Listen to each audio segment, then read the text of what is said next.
Good evening, we are from Group 5 EMG 4102 Environmental Quality Management System are going to talk about environmental labels and declaration. The content that will be explained in this video is issues and problems, definition of eco-labeling, objectives of environmental labeling, definition of marketing and history of environmental labeling. Then, we are going to discuss what is ISO, principles of ISO, ISO 14020, ISO 14021, ISO 14024, and ISO 14025. And then cover why do we need ISO standards for environmental labels, who develops ISO standards for environmental labels, example of environmental label, who is benefiting from ISO standards for environmental labels, benefits of eco-label implementation. At last, effectiveness of the ISO standard, important terms and recommendations. Let's begin with introduction of eco-labeling. The issues and problems of environmental labeling. Eco-labeling was devised by the international community to help reduce the drastic effects of man's unsustainable production and consumption patterns on the environment. Unsustainable patterns of production and consumption has also been identified as a root cause of several environmental problems like climate change and loss of biodiversity. Next is what is eco-labeling. Eco-label, also referred to as green label. The criteria utilize extensive based on the product life cycle impact on the environment. Affixed to products that pass eco-friendly criteria. Products awarded an eco-label have been assessed and verified by an independent third body. Eco-labels are usually funded and backed by the national government. The objectives of environmental labeling is to inform customers about the environmental impacts of selected products and the choices they can make. Second is to improve the quality of the environment and to encourage the sustainable management of resources. And lastly, to encourage citizens to purchase products which have less harmful environmental impacts. Next, marketing. It defines a set of institutions and processes for creating, communicating, delivering, and exchanging offerings that have value for customers, clients, partners, and society at large. Meeting needs profitably. The art and science of choosing target markets and getting, keeping, and growing customers through creating, delivering, and communicating superior customer value. The history of environmental labeling in year of 1978, which is the environmental label, was created by the German Federal Minister of Interior. Then approved by Ministers of the Environment for the German federal states. Since then, Blue Angle has been a market-based, voluntary instrument of environmental policy. In year 1989, they evolved after the late 1980s, after the 92 UN conference. The UN conference focused on environmental and development, Hochschild, Rosenbaum and Olsen, 2018. It is to satisfy the demands of customers in the purchase of green products since the late 1980s. In February 23, 1992, EU Ecolabel regulated released under Council, AC, on Community Award Scheme. The regulation established a voluntary eco-label scheme intended to promote the design, production, marketing, and use of products. Next, it provide consumers with better information on the environmental impact of products. Next is, the scheme was to be self-financing. Next is under this scheme an eco-label is only awarded if a product meets the environmental criteria, and lastly, for each product category these criteria are set on the basis of an agreed LCA. The issue and the problem of eco-labels. First is greenwashing. Greenwashing is marketing practice to promote misleading claims that something is environmentally friendly. When consumers perceive that a product has been mislabeled or believe that the quality of a label is too low, consumer trust is either lost or diminished. For example, veganist. Some product company will claim all natural, actually when it's not necessarily green. Second is no proof, lack of evidence on statements that are claimed for. Third is hidden trade-off, state that the product is green based on an unclear features. In this picture shows an example of price markup where individual A sells lemonade for $35, but individual B increased the price of lemonades for $50 and claims that is clean water, whereas they sell the same things. Next is difficulty in proving a positive impact, which is impacted by a range of factors including the type of product or service, the end user, the environment in which a product or service is consumed. Accordingly, it's a major challenge to empirically prove that an eco-label is the source positive environmental change. Last is lead to redundancy. It is hard to clearly define the purpose and impact of each individual certification scheme when there are many overlapping agendas and objectives. Based on this article, eco-label also referred as green label. Eco-labeling is also a means to market mechanism to prepare the way for governmental measures such as legislation.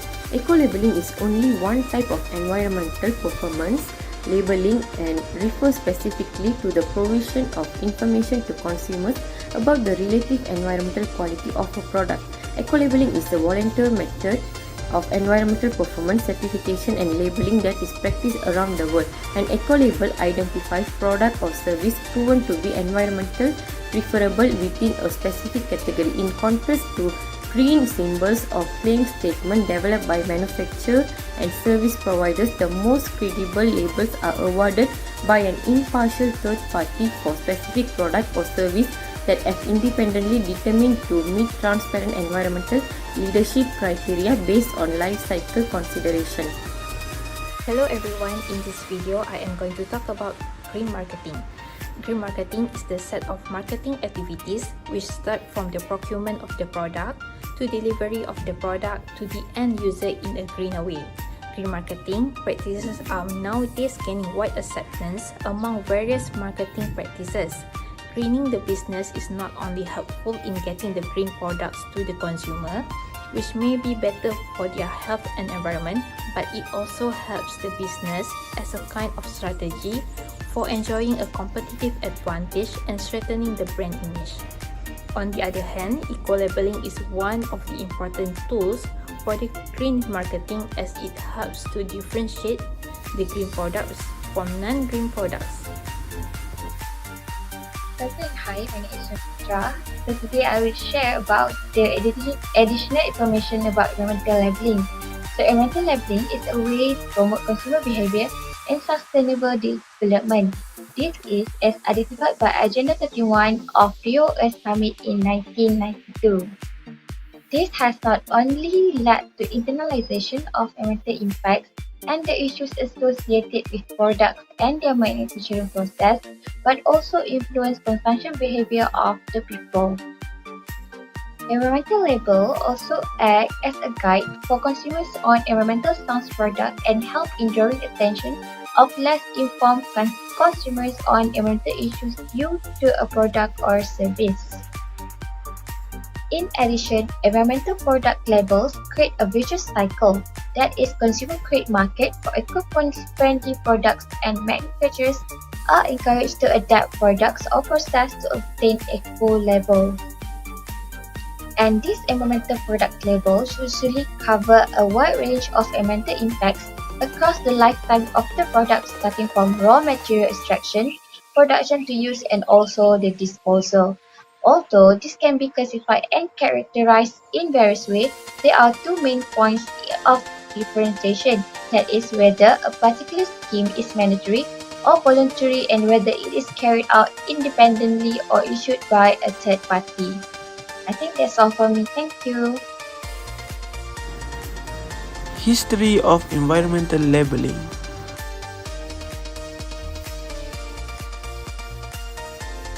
Business have recognized the environmental concerns may be translated into a market advantage for a certain products and service. The first eco-label was Blue Angel. This label released by the German government in 1978. Product groups are regularly assessed to reflect technological and design developments, and only those products that exceed the average are awarded the Blue Angel. Based on Eco-Label Index, There are approximately 456 eco-labels nationwide until 2023.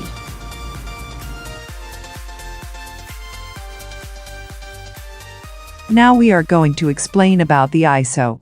There are 4 ISO eco-labeling, which are ISO 14020, ISO 14021, ISO 14024 and ISO 14025. This video explains a little bit about ISO standards related to eco-labeling. The content that will be explained in this video is related to the introduction to ISO, explanation to ISO eco-labeling as well as conclusions. Let's start with ISO. What is ISO? ISO, International Organization for Standardization, is a worldwide federation of national standards bodies. It is an independent, non-governmental organization that develops standards to ensure the quality, safety and efficiency of products, services and systems.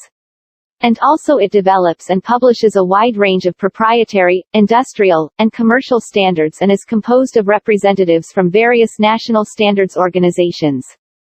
Let's move to the introduction of ISO 14020. It provides businesses with an internationally recognized and agreed set of benchmarks against which they can prepare their own environmental labels, claims and declarations.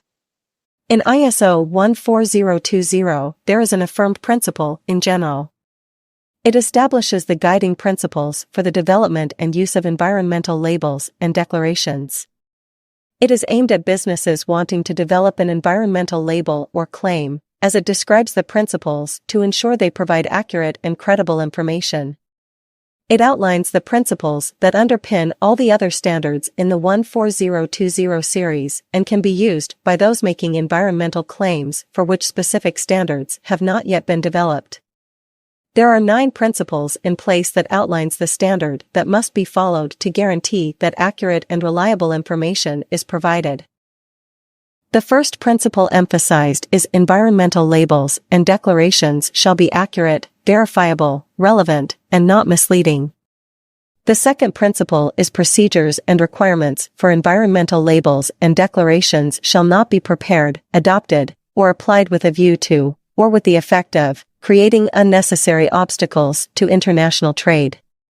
The third principle is environmental labels and declarations shall be based on scientific methodology that is sufficiently thorough and comprehensive to support the claim and that produces results that are accurate and reproducible.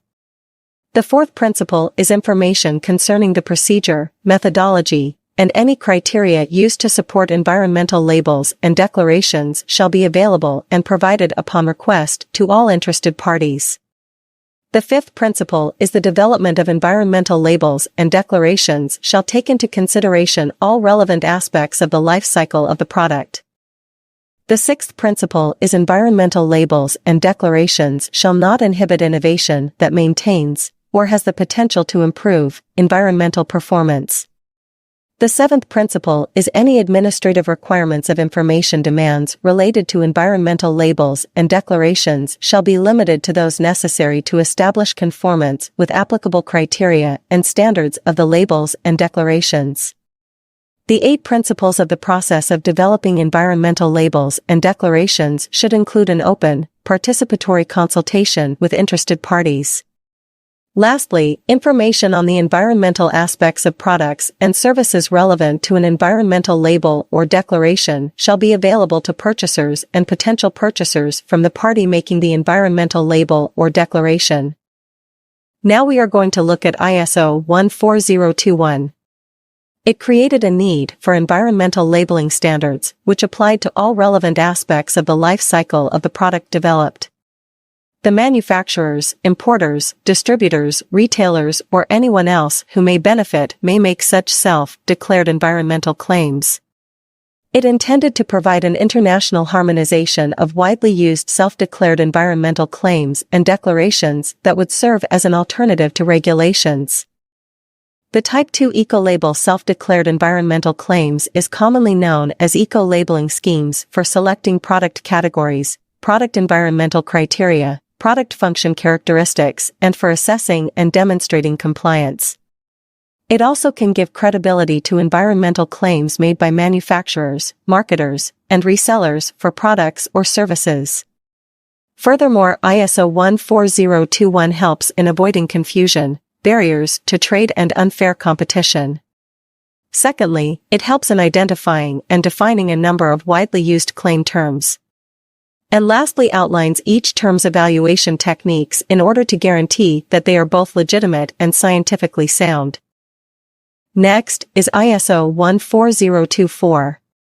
This ISO establishes the principles and procedures for developing Type 1 environmental labeling programs, including the selection of products categories, product environmental criteria, and product function characteristics, and for assessing and demonstrating compliance. ISO 14024 is Type 1 environmental labeling. This ISO is eco-labeling schemes that define criteria for products. These systems give items or services a mark or logo if they meet a set of standards. In this ISO, principles and procedures listed the selection of product categories, product environmental criteria, product function characteristics, and for assessing and demonstrating compliance. It specifies the labeling processes for certification. Last is ISO 14025, which aims to present environmental information about the products accurately and clearly based on its life cycle stages. It also ensures that the Life Cycle Assessment (LCA) and Environmental Product Declaration (EPD) calculations are consistent, such that the completed EPDs are similar across sectors. ISO 14025 is the Type 3 environmental declarations for specific aspects of products using a life cycle approach and establishes the concepts and methods for producing data.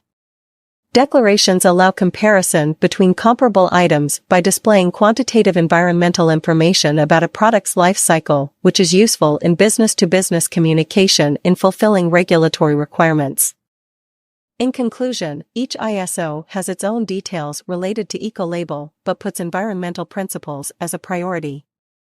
ISO is important as it is created as environmental management guidelines to assist organizations in taking a proactive approach to overcome environmental challenges. There are three main types of eco-labels, which is Type 1, Type 2, and Type 3. Type 1 is designed to be consumer-friendly and informative, and based on the fulfillment of a set of criteria. Next is awarded by a certified third-party program and often government-supported. Next is criteria and categories are defined by independent experts, academic researchers, but also include input from interest group and technical experts.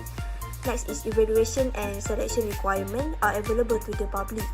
Last is certification is granted for a specific time period after which the product or service need to be recertified. In this video, I am going to talk about Type 2 ISO 14021. This ISO is about self-declared environmental claims. In this ISO, it describes the specific requirements for self-declared environmental claims, including the statements, symbols, and graphics regarding the products. It also describes the selected terms that commonly use in environmental claims and gives qualification for their use. And this international standard also describe a general evaluation and verification methodology for self-declared environmental claims and specific evaluation and verification method for the selected claims in this international standard. So there are three key elements to the ISO 14021 that concerning requirements for this claim. The first one is the use of symbol, the second one is the evaluation and claim verification requirement, and the last one is the specific requirements for selected claims.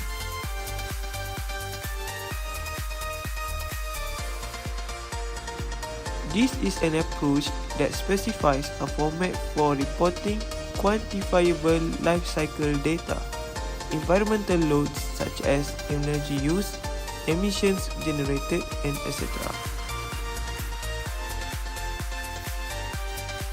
It describes business-to-business declarations and labels, which require independent verification of the data only, not third-party certification. Business-to-consumer declarations require third-party certification. This is the example of Green Label certification, ISO 1425, Type 3, Eco Labels.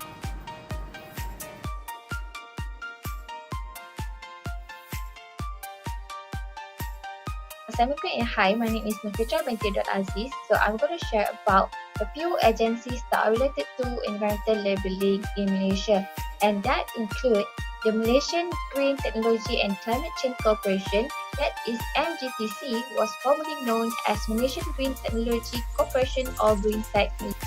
MGTC is a government agency under the purview of Ministry of Environment, mandated to lead the nation in areas of green growth, climate change mitigation, and also climate resilience and adaptation. Under the green growth, MGTC focus on three key areas that include green incentive, green financing, and also green labeling and certification.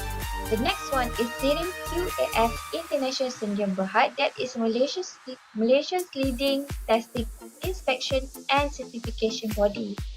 Any companies that want to comply with the internationally recognized standards can find their ideal solution in SIRIM QAS International Certification Scheme.